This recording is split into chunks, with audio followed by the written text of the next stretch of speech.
पण दादा, तुमका मिळालो ना सल्लो? नाही दादा, तुम्ही जग बघलास. हो, तुम्ही योग्य तो मार्ग काढशाल म्हणून आम्ही इलो. आम्ही तुमच्या शब्दाबाहेर नाही. आता तुम्हीच बोला काय करायचं आता. अण्णा, माझा सांगून झालाय. संसार टिकवायचा असेल तर तडजोड ही करावीच लागते. प्रेमाने एकमेकांशी बोलून सुवर्ण मध्य काढावा लागतो. घरच्या सगळ्यांनी एकमेकाला समजून घ्यायला हवं. तुम्ही तुमच्या जावयाला बोलून घ्या, त्याला समोर बसवा, त्याच्याशी बोलाय. सगळं वेळ पडली तर मी येईन ना बोलायला. आजकालच्या मुलांना एवढ्या तेवढ्या गोष्टीवरून टोकाची भूमिका घ्यायची असते. पण अण्णा, माझं काय म्हणणं आहे, एकदम तोडून टाकण्यापेक्षा काही मार्ग निघतोय का हे बघूया ना. प्रत्येक वेळी भांडणं करून वाद घालून प्रश्न चिघळतो. सुमन, सामोपचाराने मार्ग निघू शकतात. आणि समजा तो शोधायचाच नसेल तर हिनं दिलेला मार्ग आहेच की तुमच्या समोर.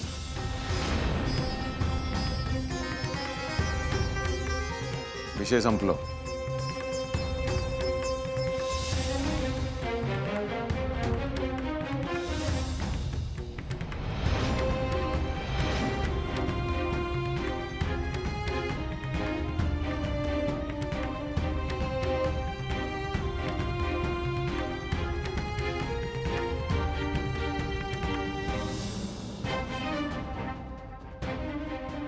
हो, ऐकला का?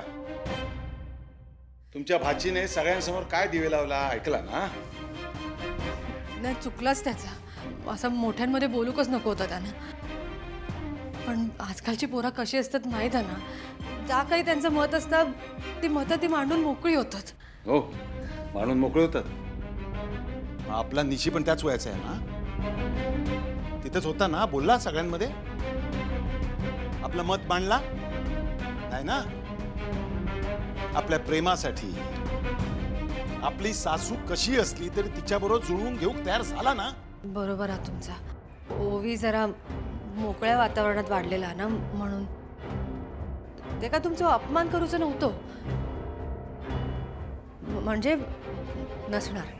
उमा, काय सांगतो ते समजून घ्या. आपल्या घरामध्ये प्रत्येकाच्या मताचा विचार केला जातो.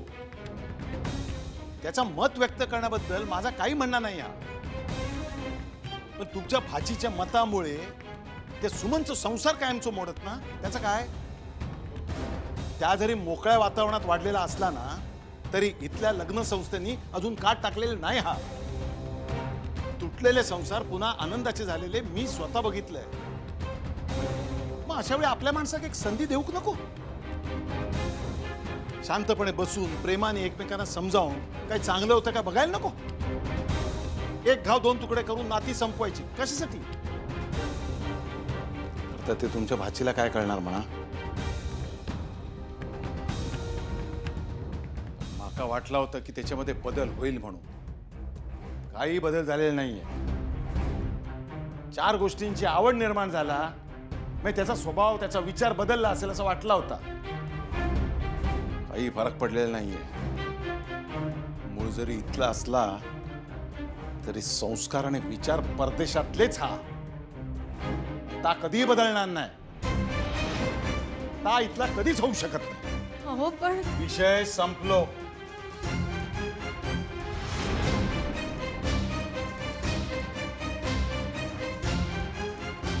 हो, हो, ऐक. ओवी, काय करून बसलस तू? आता कसा काढणार मी यांच्या समोर विषय तुझ्या आणि श्रीनूच्या लग्नाचं?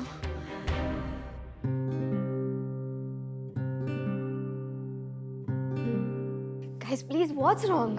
मी जस्ट माझं ओपिनियन शेअर केलं. त्यात काही चुकलंय का माझं? आता मला नाही वाटत की मुलीने सासरी गेल्यावर घाबरून राहावं, मन मारून जगावं. अँड आय थिंक दादांनाही तसं वाटत नसणार. अगदी बरोबर. ओवी दादा नाहीयेत जुनाट विचारांचे. पण सगळे नाराज का झाले? ऋषी आय डोंट अंडरस्टँड. फक्त मुलीनंच का सगळं ऍडजस्ट करायचं? जर ती सगळ्यांचा विचार करते तर तिच्या नवऱ्याने तिला थोडा तरी सपोर्ट करायला हवा ना. तो तिला जर इग्नोर करत असेल, तिच्याशी नीट वागत नसेल तर ऑफकोर्स तिला सफोकेशन होईल ऋषी. सी, दादा बोलले की बोलून सगळं सॉल्व्ह करा. पण जर दोन लोकांचे विचार जुळत नसतील, त्यांची मतं एकमेकांच्या अपोजिट असतील तर कसं बोलणार? कसं सगळं सॉल्व्ह करणार? मग अशा माणसासोबत आयुष्यभर मरत मरत जगण्यापेक्षा त्याला सोडून तिने तिच्या मनासारखं जगावं ना, की तिथेच ऍडजस्टमेंट करत राहावं. मी काय चुकीचं बोलले? तोंड बंद कर.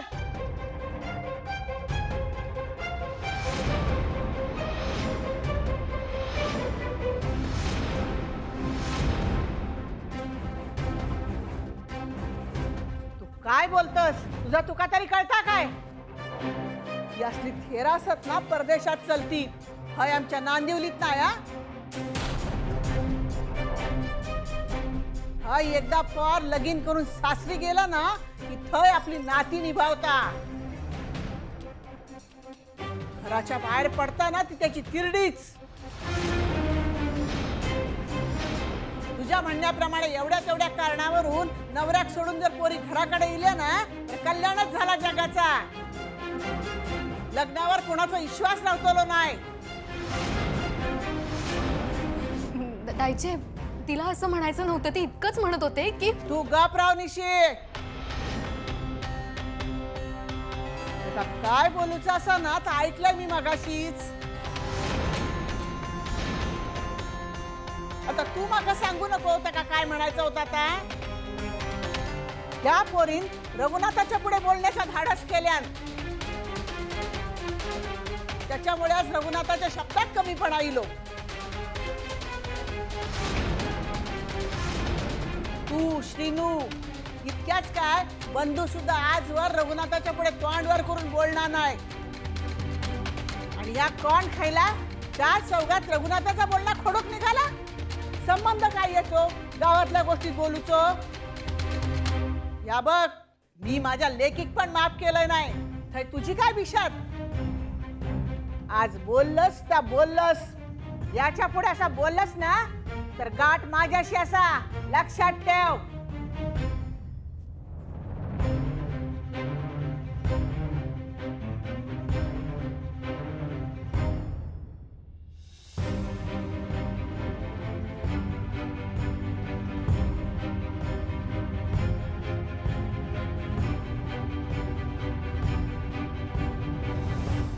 आता मी घरात ओवी आणि माझ्याबद्दल कसं सांगू? घे माझे बाय लाली. अगं कुठे होतीस तू? अरे बापरे, आणि हे सगळं काय? एवढे सगळे फोटो? हे फोटोज तर घेऊन गेले होते ना. माझी मैत्रीण आहे ना इंदू, ती ना लग्न जुळवता आणि तिने जमवलेली लग्न ना आजपर्यंत मोडलेली नाहीत. म्हणून मी तेका सांगितलंय आपल्या श्रीनूसाठी एखादा स्थळ सुचवायला. तर तिचा ना सकाळी फोन दिलो होतो. माका म्हणाली एक काय 10 पोरी बघितल्यात, येऊन स्थळांचे फोटो घेऊन जा म्हणून गाईन गेलं होतं मी. तुम्ही बघा ना कुठली पोरगी तुमका स्थळ म्हणून पसंत हा. ही बघा ही ही पण ना ही घरातली मोठी पोरगी हा. म्हणजे आपल्या श्रीनूवर घरच्यांची सगळी जबाबदारी येणार ना हिच्या घरातल्यांची. ही बघा ही चांगली हा. हा हिचो बापूस रिटायर्ड हा. म्हणजे आता अंगावरती किती सोनं घालतील त्याचा प्रश्नच हा. लाली लाली लाली लाली लाली लाली जरा शांत हो, जरा श्वास घे. हे बघ, हे जे काही तुझं चाललेलं आहे याबद्दल दाईची आणि दादांशी बोलली आहेस का तू? कधी बोलणार सांगा मका. हा ती सगळी जण ना निशीचं लग्न जमूक इतकी रमलेली असत ना की माझ्या श्रीनूच्या लग्नाचा विचार पण त्यांच्या मनात आलेलो नसणार. म्हणून मी माझ्याकडून 2-4 स्थळ बघणार आणि मग घरातल्यांका दाखवणार. पण ज्याला लग्न करायचंय त्याचं मत तरी विचारात घेतलंयस का तू? तुमच्याशी माझा लग्न जमवला तेव्हा कोणी विचारलेला काय माका? आय माका म्हणाली ह्यो पोरगो चांगलो हा, याच्याशी लग्न कर. बोल्यावर चढलाय ना मी. तसाच माझा श्रीनू पण ना माझ्या शब्दाबाहेर नाही हा. तुम्ही त्याची काळजी करू नका हो. हे बघा हे सगळे फोटो बघा तुम्ही आणि माका सांगा. लाली, आता कुठे घरातल्यांनी तुला तुझ्या मागच्या चुकीसाठी माफ केलंय. तू त्यांचा परत राग ओढवून घेणार आहेस का? हे बघ लाली, मी तुला परत सांगतोय, तुझ्या ह्या उद्योगात मी तुला साथ देणार नाही. बस. आओ ठीक हा, ठीक हा. कोणी माका मदत केली नाही ना तरी मी माझ्या मुलाचं लग्न जमवणार, एकटीने जमवणार. हा, आणि जिच्या लेकामुळे माझ्या लेकाचं लग्न मोडला ना त्या मेघनाच्या नाकावर टिचून चांगली सून आणताय की नाही तर बघाच. मला तर सुमनची काळजी वाटते. देवाब्राह्मणाच्या साक्षीने लग्न केलं, 7 वचनं घेतली, पण आता जर संसारच टिकणार नसेल तर कसं होणार आहे तिचं? जोडीदारच जर समजून घेणारा नसेल तर मुलीला सासरी गेल्यानंतर किती तडजोडी सहन कराव्या लागतात ना. हा, पण जर जोडीदार तिच्या सोबत असेल तर ती मुलगी अगदी कुठल्याही संकटाला सामोरी जाऊ शकते. सर बघा ना, मी किती नशीबवान आहे. माझ्या आयुष्यात तुमच्यासारखा जोडीदार आहे. ॲक्च्युली निशी, आय एम लकी. एवढं सगळं झालं तरी तू मला साथ दिलीस. तुझ्याबद्दलचा माझा डिसिजन वॉज 100% राईट निशी.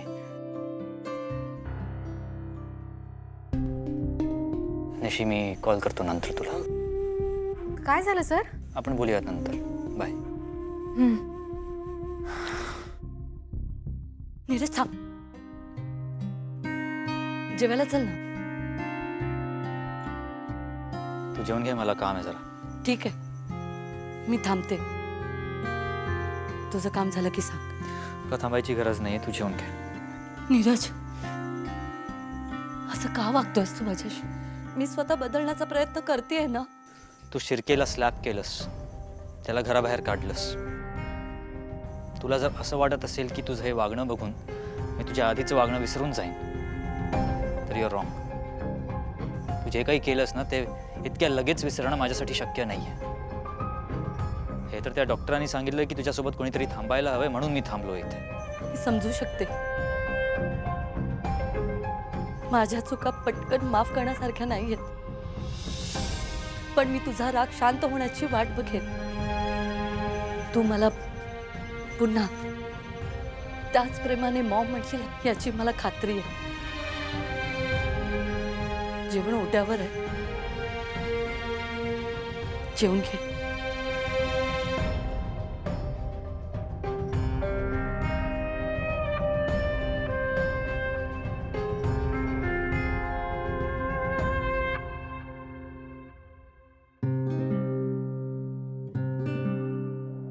त्यानेही त्याचा स्वभाव बदलायला हवा ना. आणि त्याला जर तो बदलायचा नसेल तर हिने अशा माणसासोबत थांबणं बरोबर आहे की त्याला सोडणं? बस. आणि या कॉर्न खायला 4 चौघात रघुनाथाचा बोलणा खोडूक निघाला. संबंध काय याचो? गावातल्या गोष्टीत बोलूचो.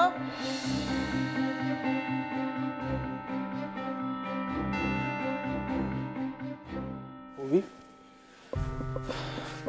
काय झालं? झोपली नाहीस?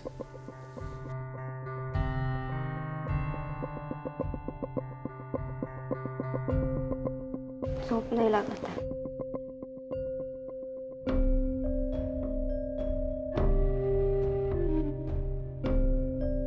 सॉरी. का? श्रीनिवास, आय डोंट थिंक आता घरचे आपल्या प्रेमाला, लग्नाला परमिशन देतील. दायचे, तुझे दादा मामा, बंधू मामा सगळेच माझ्यावर खूप नाराज असणार. पण माझं म्हणणं कोणाला कळलंच नाही. रादर आय थिंक मला ते कोणाला एक्सप्लेन करता नाही आलं. आय स्वेअर मी जे काही बोलले त्यामागे माझं कुठलंच वाईट इंटेन्शन नव्हतं. पण सीना, काय झालं? प्रॉब्लेम्सच क्रिएट झाले ना. मी नेहमी काहीतरी चांगलं करायला जाते आणि काहीतरी भलतंच घडतंय. आय डोंट अंडरस्टँड का होतं हे सगळं.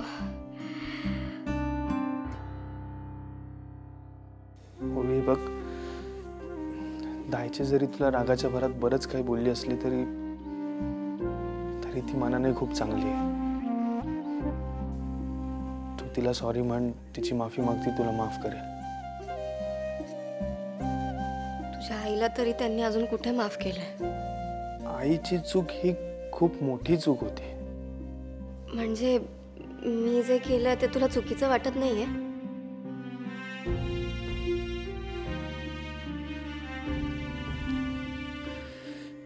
ओवी, तू तुझं मत मांडलंस, आदर ते आता मांडून झालंय, त्याला आपण काहीच करू शकत नाही. हा, पण पुढे काय होईल त्या गोष्टीचा आपण विचार करू शकतो.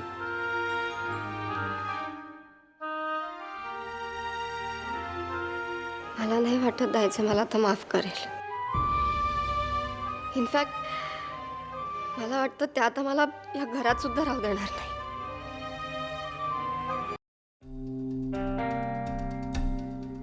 हे बघ मंजू ना, या ओवीचं वागणं मला काय पटला नाही या. 4 चौकात ती दादाला शहाणपणा शिकूत कथा शकता, एवढी अक्कल आली ती का? जरा प्रेमाने वागला तर डोक्यावर येऊन बसायला लागली. ओवीचं म्हणणं अगदीच काही चुकीचं नाहीये.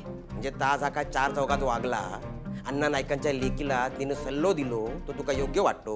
अहो, जर सासरी मान मिळत नसेल, सासरची माणसं जर चांगलं वागत नसतील, तर तोंड दाबून सासरी राहण्याचा काळ गेला आता. आधीसारख्या मुली काही चुलीसमोर उभ्या राहत नाहीत, नवऱ्याने आवाज चढवला म्हणून शांतही राहत नाही. हो, आजकालच्या मुली शिकलेल्या आहेत, नोकरी करून 4 पैसे कमवतात, मग त्या आपल्या हक्कासाठी बोलणारच. आता समजा त्या जागी जर आपली निशी असती, तर आपण तिला त्या माणसांबरोबर राहू दिलं असतं?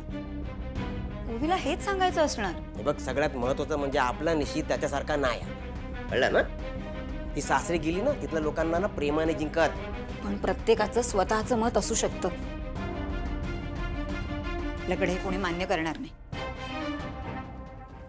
आपल्याकडे म्हणजे काय म्हणूचं काय तुका? जाऊ द्या ना, मला काय म्हणायचंय ह्याने कोणाला काय फरक पडणार आहे? बाकीच्यांचं जाऊ देतो, तुम्हाला काय फरक पडणार आहे का? कशाला उगाच त्रास करून घेताय आणि मलाही देताय?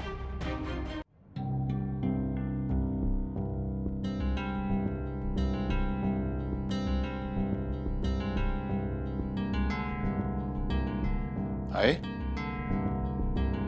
मका बोलवलंस? होय, माका तुमच्या दोघांबरोबर जरा बोलूचं असा. उमा, माझ्या मनाविरुद्ध तू संध्या भेटू गेलस.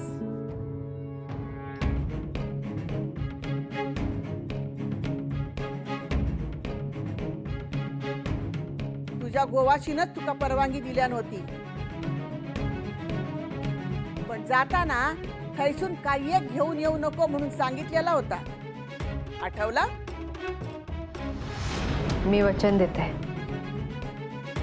जसा एकटा जाते तसाच एकटा माघारी आहे. पण तू काय केलंस? तू संध्याच्या पोरा खय घेऊन इलस. कार्यापर्यंत रवणारा ता पार हयच रवला. तरी सगळी जण बघत रवली, मी पण शांत रवले. त्याच्यामुळे उडणारे खटके तुझ्याकडे बघून संपवले गेलेले असत. पण आता कर झालो हा. जायचे या बाग, या पोराची घरातल्या गोष्टीत होणारी लुडबुड माका पसंत नाही हा उमा. आता डोक्यावरसून पाणी गेलेला हा. 4 चौघात लोकांसमोर त्यानं रघुनाथाचा अपमान केल्यान, आपली मर्यादा ओलांडल्यान. या सगळा बघून बाकी त्यांची भीड चेपात. गावातले लोक रघुनाथाचा आदर करतात, तीच लोक माघारी चर्चा करतील. ह्याच्याच घरात इलेली पाहुणी तोंडावर ह्या का उलटा बोलता, याच्याशी वाद घालता म्हणा. या बघू मा, आपण लहान गावात राहतो, इथले चालीरीती, इथले संस्कार वेगळे असत. बाकी कशापेक्षा सुद्धा माझ्या लेकाच्या आबरूची माका कदर असा.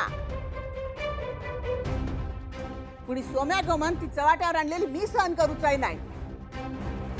त्या पोरीक काय ती समज दे. मी बोलते त्याच्याशी, नाही नाही नाही, नुसतं बोलून काय व्हायचा नाही. ही असली माणसा माका माझ्या घरात नकोत. कुटुंब मोडणारी ही ब्यात बाहेर जाऊ खोई. बस झालं त्याचं हायलं मुक्काम.